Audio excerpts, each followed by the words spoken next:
चलिए दोस्तों, सूचकांक सवाल नंबर 3। दूसरा नंबर आपको होमवर्क में दिया था, आशा है आपने किया होगा। सवाल नंबर 3 देखें अपने। अब 3 के अंदर अपने को यहाँ पर वस्तुएं एक से अधिक दी हुई हैं और वर्ष भी एक से अधिक हैं। आगे जो सवाल देखा था अपने ने अचल आधार की रीति का, उसमें वस्तु एक थी और वर्ष अनेक थे, और यहाँ पर वस्तुएं भी एक से अधिक हैं और वर्ष भी अनेक हैं। तो ऐसा सूचकांक तैयार करने के लिए अपने को थोड़ा खास ध्यान रखना पड़ेगा। उसके लिए एक टेबल तैयार करना पड़ेगा अपने को। तो पहले वर्ष के जो अपने को मूल्य दिए हुए, पहली पद्धति कौन सी है अपनी? अचल आधार की रीत। इसमें 2 पद्धति पूछी हैं आपसे। अचल आधार की रीत हम हल कर रहे हैं, और परंपरागत आधार की रीत से आपको सवाल हल करके मैं अपना व्हाट्सएप नंबर दूंगा, उसके ऊपर पोस्ट करना है। यदि नहीं करोगे तो अगले महीने जो परीक्षा आएगी स्टेट की, उसके पेपर आपको भेजे जाएंगे नहीं। इसलिए होमवर्क मेहरबानी करके अपलोड करना व्हाट्सएप पे मेरे नंबर पे। चलिए देखते हैं अपने। अब पहले वर्ष के अंदर अपने को मूल्य दिए हुए हैं। वर्ष दिया 2011 है। देखो यहाँ सूचना कुछ भी नहीं है अचल आधार के बारे में। जब सवाल में कोई भी सूचना ना हो तो प्रथम वर्ष के मूल्य को अपने आधार वर्ष का मूल्य मान लेंगे। तो प्रथम वर्ष अपना कौन सा? 2011। अब इसके मूल्य अपने को दिए हुए हैं। पहले का मूल्य दिया हुआ है कितना इसके अंदर? 18। दूसरी वस्तु चावल का मूल्य दिया है अपने को 30, और तीसरी वस्तु में भी चावल का चीनी का मूल्य यानी शक्कर का मूल्य दिया है अपने को 30। ये मूल्य अपने ने यहाँ दर्शाए नहीं है, कारण कि पहले वर्ष का सूचकांक कितना होगा? 100 होगा, चाहे अचल की पद्धति हो चाहे परंपरित आधार की पद्धति हो। आधार वर्ष कौन सा? 2011 अपना, अर्थात कि पहले वर्ष में अपने 18/18 गुणे 100 करेंगे तो उत्तर का आएगा कितना? 100। अब जो पहले वर्ष का गेहूं का मूल्य 18, वही मूल्य सभी गेहूं के वर्षों के अंदर आधार में वही रहेगा, सब में 18 रहेगा। उसके बाद चावल का मूल्य दिया हुआ है अपने को कितना? 30। तो प्रत्येक वर्ष के अंदर अन्य मूल्यों के बटे में आधार में मूल्य कौन सा रहेगा? 30। सभी के अंदर 30 रहेगा। उसके बाद दिए चीनी यानी कि शक्कर, उसका मूल्य दिया हुआ है कितना अपने को? 30। तो वह मूल्य भी सभी के लिए आधार वर्ष कितना रहेगा अपने? 30। इसमें खास ध्यान रखना, विद्यार्थी गलती कहाँ करते हैं कि पहला 18.5 है दूसरे वर्ष का, उसमें 18 ले लिया, परंतु कभी कभी गलती क्या करते हैं, वो नीचे वाला मूल्य ले लेते हैं। इसलिए अपने खास ध्यान रखने का, वस्तुएं भी अलग अलग हैं, वर्ष भी अलग अलग हैं। तो गेहूं का आधार वर्ष का जो मूल्य हो सभी के आधार के अंदर वही मूल्य रहेगा, चावल के अंदर भी वही मूल्य रहेगा, और शक्कर के अंदर भी वही मूल्य रहेगा। अब अपने दूसरे वर्ष 2012 की गणना करते हैं। 2012 का मूल्य दिया है कितना? 18.5, और गेहूं का आधार वर्ष का मूल्य कितना है? 18। तो 18.5/18 गुणे 100, इसे अपने हल करें तो इसका मूल्य मिलेगा अपने को 102.78। तो यहाँ लिख देंगे अपने 102.78। सबसे पहला कार्य करने का, गेहूं के सभी मूल्य ज्ञात कर देने के, जिससे आधार वर्ष लिखने में गलती ना हो। अब 2013 में गेहूं का देखें, मूल्य दिया कितना अपने को? 18.90। आधार वर्ष का मूल्य कितना है? 18 गुणे 100 करें उसके अंदर, तो इसका मूल्य मिलेगा अपने को 18.9/18 गुणे 100 बराबर 105। तो यहाँ अपने लिखेंगे 105। 2014 के अंदर गेहूं का मूल्य दिया है कितना अपने को? 19। आधार वर्ष का मूल्य कितना है? 18, यानी 19/18 गुणे 100। यदि 19 के अंदर 18 का भाग दें और 100 से गुणाकार करें तो इसका मूल्य मिलेगा अपने को 105.56।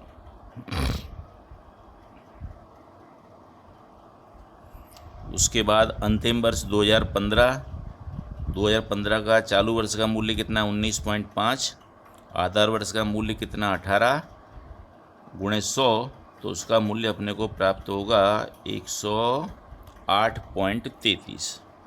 तो यहाँ लिखेंगे अपने 108.33।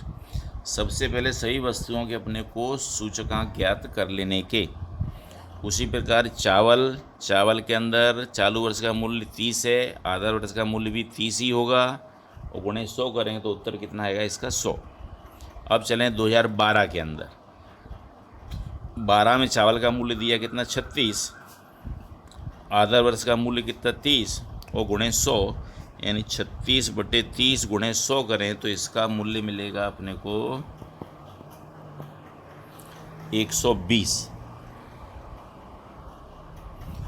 फिर चलें 2013 पे। चालू वर्ष का मूल्य कितना दिया है अपने को 38, आधार वर्ष का मूल्य कितना 30 और गुणे 100, तो इसका मूल्य मिलेगा अपने को 38/30 गुणे 100 बराबर 126.67। 2014 का वर्ष, चालू वर्ष का मूल्य कितना है, इसका भी 38 है, इसका भी आधार वर्ष कितना 30 है, यानी 2013 जैसा ही उत्तर रहेगा इसका 126.67। अब चलिए 2015 के अंदर मूल्य बढ़कर हो जाता कितना 39, आधार वर्ष का मूल्य कितना 30 और गुणे 100, तो इसका उत्तर मिलेगा अपने को 130। अब शक्कर के अंदर चालू वर्ष का मूल्य 30, आधार वर्ष का मूल्य भी 30 गुणे 100, यानी 2011 के लिए उसका सूचकांक कितना होगा 100 होगा। अब चलें 2012 के अंदर। 2012 के अंदर चालू वर्ष का मूल्य कितना दिया है अपने को 31, आधार वर्ष का मूल्य कितना है 30 और गुणे 100, यानी 31 के अंदर अपने 30 का भाग दें तो इसका मूल्य मिलेगा अपने को उत्तर 103.33। अब चलिए 2013 चालू वर्ष का मूल्य कितना है 32, आधार वर्ष का मूल्य कितना 30 और गुणे 100, तो इसका मूल्य मिलेगा अपने को 106.67।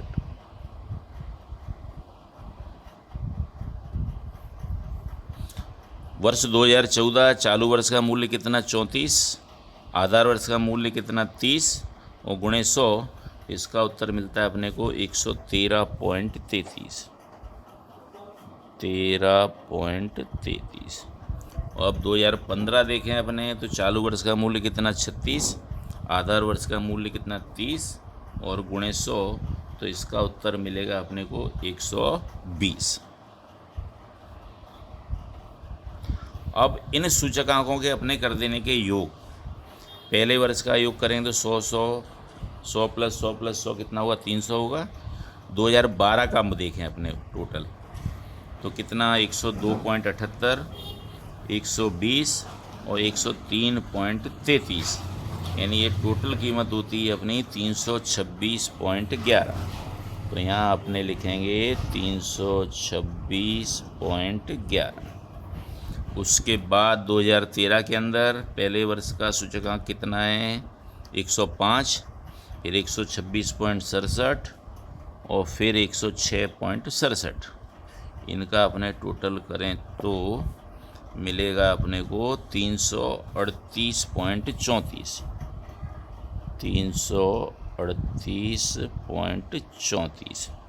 उसके बाद अपने देखें तो वर्ष 2014, उसमें पहला सूचकांक है कितना 105.56, दूसरा है 126.67, तीसरा है 113.33। इसका योग करें तो योग मिलेगा अपने को 345.56। 345.56। उसके बाद 2015 में पहले वर्ष का सूचकांक 108.33, दूसरे वर्ष का 130, तीसरे वर्ष का 120, तो इसका योग होता है अपना 358.33। तो यहाँ लिखेंगे अपने 358.33। अब अपने निकालना है भाव का सामान्य सूचक आंक। तो उसमें क्या करेंगे, कुल योग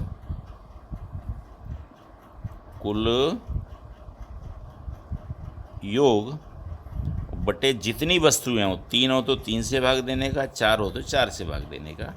ये अपने को प्राप्त होगा सामान्य सूचकांक।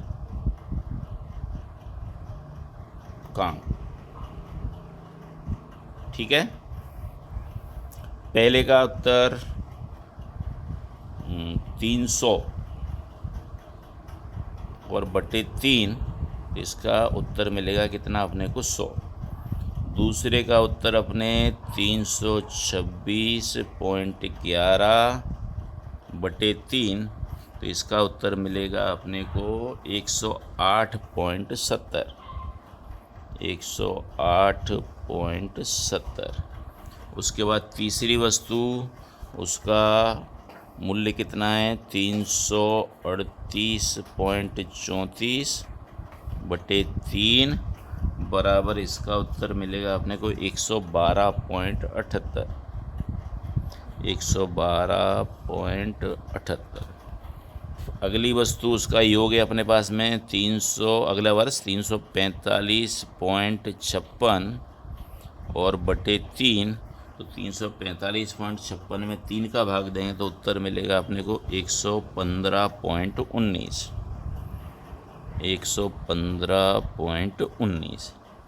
और अंतिम वर्ष, उसका योग मिला अपने को सूचकांक का 358.33 और बटे 3, इसमें अपने भाग देंगे तो इसका उत्तर मिलेगा अपने को 119.44। 19.44। ये अपना होगा अचल आधार की रीति से सूचक आंक। अब दूसरा सवाल आपको इसी का तीसरे नंबर का हल करना है परंपरित आधार की रीत से। उसमें ध्यान खाली क्या रखना है, पहले 2 वर्ष का आंसर समान रहेगा, तीसरे वर्ष के अंदर उत्तर बदलते जाएगा, कारण कि उसमें आधार वर्ष भी बदलेगा। क्योंकि परंपरित का सूत्र क्या है अपना, चालू वर्ष का मूल्य बटे आधार वर्ष का मूल्य, गत वर्ष का मूल्य और गुणे 100। तो अपने गत वर्ष मतलब 2012 के लिए 11 लेंगे, 13 के लिए 12 लिया जाएगा, 14 के लिए 13 लिया जाएगा और 15 के लिए 14 लिया जाएगा। एक वस्तु का पहले ज्ञात कर लेने का, फिर दूसरी वस्तु का यूँ निकालना निर्देशांक। यदि आपने खड़ा निकाला तो गलती होने की संभावना रहेगी, इसलिए ध्यान से सवाल करना है। और तीसरे का दूसरी पद्धति का सवाल हल करके आपको मेरे व्हाट्सएप नंबर BR राजपूत